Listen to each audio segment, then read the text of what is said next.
भाव योगी संत नंद लाल की असीम असीम जय जयकार हो। असीम असीम जय जयकार हो। सद्गुरुदेव की 249 नंबर की अमृतवाणी है। मंद गति मंदमति, तीव्र प्रयास आया अनायास। क्या कह रहे हैं सद्गुरुदेव? मंद गति मंदमति, फिर प्रश्न कर रहे हैं तीव्र प्रयास आया अनायास। कह रहे प्राणी, तू ये चाहता है कि मेरे जीवन में कोई भी लड़ाई झगड़ा नहीं हो, किसी भी तरह का मेरे घर में, परिवार में, जीवन में क्लेश नहीं हो, शांति हो, ईश्वर का वास हो। तो कह रहे हैं गुरुदेव, उसके लिए तुझे तीव्र प्रयास करना पड़ेगा। एक बच्चा ये चाहता है कि मैं फर्स्ट आऊं, और वो आज पढ़ रहा है, 10 दिन छोड़ दी पढ़ाई, 10 दिन खेलने चला गया, फिर 11वें दिन किताब संभाल ली, फिर और काम में लग गया, या पूरे टाइम तो पढ़ा नहीं और पेपर के टाइम पढ़ता है, तो कैसे फर्स्ट आएगा? वो पास ही नहीं होएगा, फेल हो जाएगा। तो कह रही हैं जीवन में यदि तू ये चाहता है कि तेरे जीवन में प्रेम हो, शांति हो, ईश्वर का वास हो, तो तू मंद गति छोड़, धीरे धीरे तू चलकर, तेरी चाल भी धीरे और तेरी मति यानी तू याद भी बहुत धीरे धीरे करता है भगवान को। आज याद कर लिया, कष्ट आया याद कर लिया, फिर भगवान अपने, मैं अपने। आज सत्संग में आ गया, कल 10 दिन तक छोड़ दिया। तो कह रही कि ऐसे कैसे चलेगा? ऐसे तो तू भगवान को नहीं पा सकता।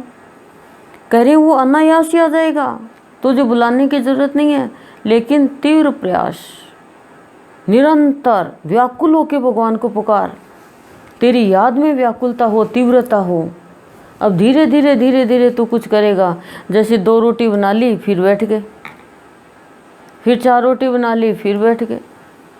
तो कह रही ऐसे कैसे होगा? कैसे तू रोटी बना पाएगा? ऐसे तो तेरे को शाम हो जाएगी, खाने वाले देखते रहेंगे, फटाफट फटाफट जल्दी जल्दी बोले, 1 घंटा काम आधी घंटा में। कैसे? जब हम बैठे हैं तो हमारी श्वास चल रहे हैं, लेकिन हम दौड़ते हैं तो प्राणायाम करते हैं, तो ऐसे बोलो भगवान को पाने के लिए तीव्रता होनी चाहिए, व्याकुलता होनी चाहिए। 1 सेकंड का भी विश्राम नहीं, जब तक भगवान को पा नहीं ले, जब तक उस लक्ष्य को प्राप्त नहीं कर ले, 1 सेकंड का भी विश्राम नहीं, 1 सेकंड का भी आलस्य नहीं। लटके आए, नींद आए तो कुछ पी लो, या कोई नींद जा अभी, अब तेरा कोई काम नहीं है, बहुत खा लिया, बहुत सो लिया, बहुत शरीर को पाल लिया, अब भगवान को पालना है मुझे, इस हृदय के अंदर पालना बनाना है भगवान का। वो त्रिलोकी का नाथ, वो सर्वव्यापी, जो मेरे अंदर बैठा और मुझे दिखाई नहीं दे रहा, इसका कारण तीव्र प्रयास नहीं है, आलस्य प्रमाद निद्रा में है। आज तो 7 बजे उठ गए, कल 8 बजे उठ गए, एक दिन 5 बजे उठ गए, मैं 5 बजे उठ के सत्संग में आऊँगी या आऊँगा। 1 दिन आ गया, 2 दिन आ गया, 2 दिन आलस्य में सोए रहे, आज तो लेट सोए, कल चलेंगे। ये तीव्र प्रयास, तो तीव्र प्रयास। ध्रुव का तीव्र प्रयास था कि भगवान को पाना है, तो भगवान को आना पड़ा धरती के ऊपर, बैकुंठ छोड़कर। और हम कहते हैं बैकुंठ छोड़ के आ जा। कैसे आ जाए वो बैकुंठ छोड़ के? किया क्या तुमने? भगवान आ जाए तुम तो सोए रह जाओगे। सूरज आ गया, लोग सो रहे हैं। भगवान ने तो व्यवस्था भी ऐसी कर दी कि 6 बजे तो उठे इंसान, लाइट चली जाती है, लेकिन वो भी इन्वर्टर लगा लिया कि पंखा बंद नहीं होना चाहिए। 6 बजे भी नहीं उठेगा, 7 बजे का इंतज़ार करेगा, 7 बजे तो लाइट आएगी। तो करें ये कैसे भगवान को पाएगा ऐसा व्यक्ति? संसार के काम में हम कितना तीव्र प्रयास करते हैं, शादी है तो 10 दिन तक नहीं सोते हैं, लेकिन भगवान के लिए 1 दिन भी हम जग नहीं पाते, 1 रात भी जग नहीं पाते, कोई भी टाइम पे जग नहीं पाता है। लॉकडाउन हो गया, तीव्र प्रयास खत्म हो गया। तो कह रही हूँ गुरुदेव आया अनायास, वो अनायास ही आ जाएगा, प्रेम देने के लिए आ जाएगा, वो सरलता देने के लिए आ जाएगा, तुझे सरल बन जा वस्तु। तो कह रही है वो अनायास कब आएगा? तीव्र प्रयास होगा, प्रेम से भरा हुआ तेरा जीवन होगा, सरलता होगी, और फिर तुझे कोई परिश्रम की जरूरत नहीं पड़ेगी। भगवान परिश्रम से नहीं आता है, भगवान आता है सरलता से, तीव्र प्रयास से। गरल व्यक्ति है, वो तीव्र प्रयास भी कर रहा है तो भी भगवान आ जाएगा। कपट से भी यदि भगवान को कोई याद कर रहा है तो ही भगवान आ जाएगा। असुरों ने क्या किया? कपट से ही तो याद किया, लेकिन भगवान को आना पड़ा, क्योंकि उसने कहा कि मैं भगवान हूँ, किसी भी भाव से मुझे याद करो, मुझे जाना पड़ेगा और मुझे वरदान देना पड़ेगा और उसका तोड़ भी मुझे निकालना पड़ेगा, निकालना पड़ता है तोड़। तो भगवान है वो, माँ है वो, बच्चा कैसा भी हो माँ को तो पालना ही पड़ता है, माँ थोड़ी फेंक थोड़ी देगी बच्चे को। तो भगवान के लिए तो सभी बच्चे हैं। भगवान को पता है रावण कपट से तपस्या कर रहा है, हिरण्यकशिपु कपट से तपस्या कर रहा है, लेकिन फिर भी ब्रह्मा जी ने आके वरदान दिया, पर उसका तोड़ भी निकाला। मनुष्य सोचता है भगवान से और धोखे से मैं वरदान ले लूँगा और फिर मैं जो चाहूँ वो करूँगा। नहीं, मनुष्य की यदि मन मर्जी चलेगी तो संत की चलेगी, वो मन मर्जी भी करेगा तो सबके कल्याण के लिए करेगा। और असुरों को तो ज़रा सा कुछ मिल गया और वो तो किसी को सताने में लग गया, वो भी किसी को क्या, भगवान के भक्तों को सताने में। आज भी हम यदि भगवान के भक्तों को सता रहे हैं और हम भगवान के भक्तों को नीचा दिखाने के लिए कुछ कर रहे हैं तो हम असुर ही हैं, हम सुर नहीं हैं। संत असुर से सुर बना देता है और दुनिया में सुर से भी असुर बन जाता है प्राणी, पर फिर भी नहीं जान पाता है। संत तो कदम कदम पे हमें समझाते हैं कि दम रहते तू एक एक कदम तेरा छद्म वेशधारी के लिए, परमात्मा के लिए होना चाहिए, ना कि छद्म के लिए होना चाहिए। छद्म वेशधारी को ना परमात्मा, उसके लिए होना चाहिए, ना कि छद्म के लिए होना चाहिए। तब तेरे भीतर से वो छंद निकलेंगे, तब भगवान मंद गति तो तेरी हटा देगा और मंद मंद मुस्कान दे देगा तेरे को। तब जीवन में देख पाएगा कि मेरा जीवन ईश्वर तुल्य बन गया है। जो ईश्वर तुल्य जीवन बन गया उसका जीवन अनमोल बन गया। फिर गुरुदेव कह रहे हैं उसका जीवन कैसा होगा? फिर कह रही हैं काला भीतर और जो कौवा मन रखता है, काला केवल बाहर वह कोयल सा मधुर गाता है, कृष्ण भी काला। फिर वो काले गोरे पे नहीं जाएगा, छोटे बड़े पे नहीं जाएगा, अमीर गरीब पे नहीं जाएगा। फिर वो देख पाएगा कि जिसका मन काला है और बाहर से भी काला है वो कवि के जैसा है,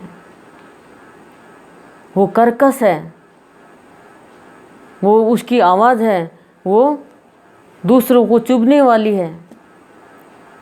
वो गंदगी भी खा लेता है और अच्छाई भी खा लेता है। वो सिर्फ काँव काँव काँव काँव ही करता है, निरर्थक शब्द ही बोलता है।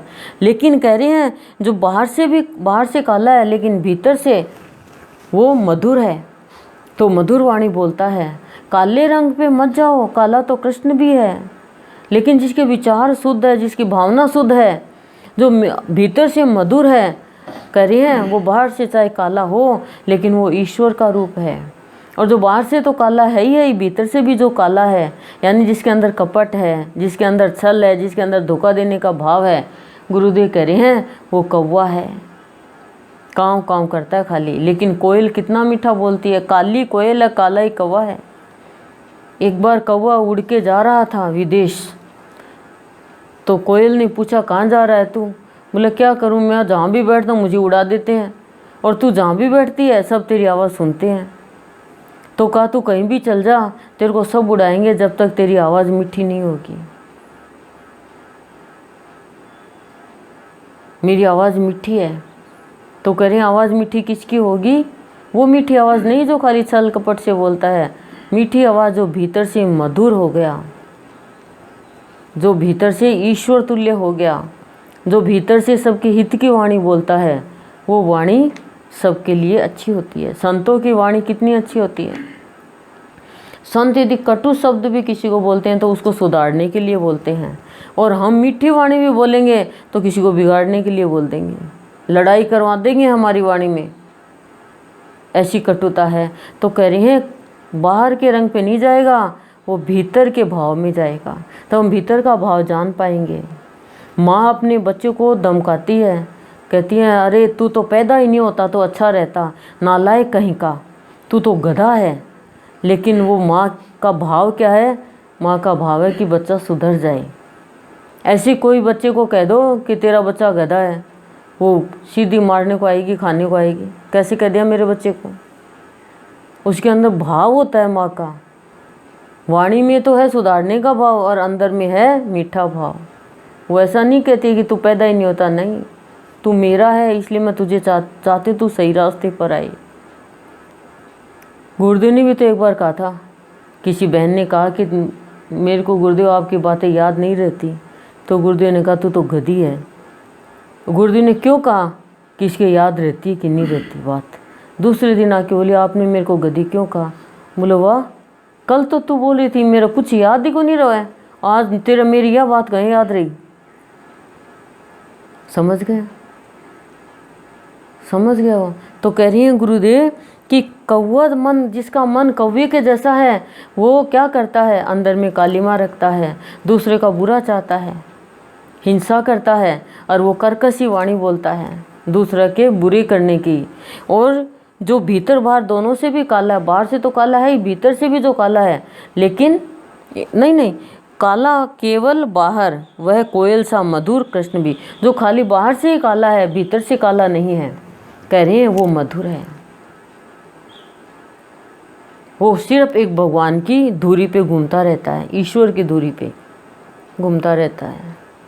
कहीं पर भी चले जाओ वो ईश्वर के लिए ही, एक ही धुरी होती है उसकी कि ईश्वर ईश्वर ईश्वर, सब में ईश्वर है।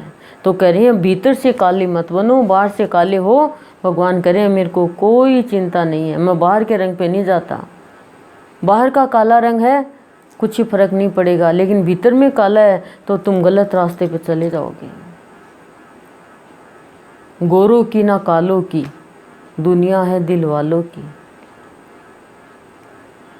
भजन है ये, भजन नहीं है, गाना है ये, फिल्मी गाना। गोरों की ना कालों की, किसी की नहीं है दुनिया में। अच्छा व्यवहार, आप बहुत सुंदर हो और आप गलत काम कर रहे हो, आपको कोई प्यार नहीं करेगा। और आप काली कलूंटी हो और आप अच्छा काम कर रहे हो, सबका मन जीत रहे हो, सब आपको अपने पास बैठाना चाहिए। पर हम फिर भी बाहर के प्रसादन में चले गए, बाहर की सुंदरता में चले गए, बाहर के ठाट बाट में चले गए, भीतर कंगाल बाहर ठाट बाट। ये कैसा जीवन जिया रे प्राणी? समझ ही नहीं पाया जीवन को। बाहर में तो तकिया है, खूब अच्छा कवर लगा दिया, और भीतर में सड़ी हुई रुई उसमें घुसेड़ दी, बदबू वाली रुई घुसेड़ दी। सो नहीं सकेगा प्राणी, कहेगा ये तक बिना तकिए के सो जाऊंगा। तो ऐसा जीवन मत जियो कि तुम सो ही नहीं सको सुख से। चिंता दुख परेशानी, रात को नींद नहीं आए तो कैसा जीवन जिया? तकिया नींद नहीं देगा, नहीं दिलाएगा। बिना तकिए की नींद आ जाएगी। आपका दिमाग शुद्ध है तो, आपका मन शुद्ध है तो। कहते हैं भूख को लगावण नहीं, नींद को बिछावण नहीं। नींद आएगी तो बिछोने की ज़रूरत नहीं है, और भूख लगेगी तो लगावण की ज़रूरत नहीं है। बस आ जाए, कुछ अंदर चली जाए। भूख नहीं है तो ना सब्जी नहीं अच्छी, ये नमक कम है, ये भी नहीं अच्छा, ये तेल ज़्यादा है, ये मिर्ची ज़्यादा है। और भूख है तो कुछ भी ज़्यादा नहीं, बस जा अंदर, तू जा अंदर। तो ऐसी जब भूख लगेगी ना भगवान के लिए, तो फिर बातें अंदर जाएगी। भूख नहीं है ना भजन बढ़िया नहीं, वाणी अच्छी नहीं है, भाव पसंद नहीं है, और दुखी होते रहेंगे। तो कह रही हैं गुरुदेव कि तीव्र प्रयास करो भगवान को पाने के लिए। मंद मन धीरे धीरे ये गति और मति को ख़त्म करो, प्रेम युक्त जीवन हो जाएगा। भीतर से, बाहर से काले हो कोई बात नहीं, भीतर से शुद्ध हो जाओ, जीवन है कृष्णमय हो जाएगा ये पूरा संसार। ओम शांति ही शांति ही प्रशांति।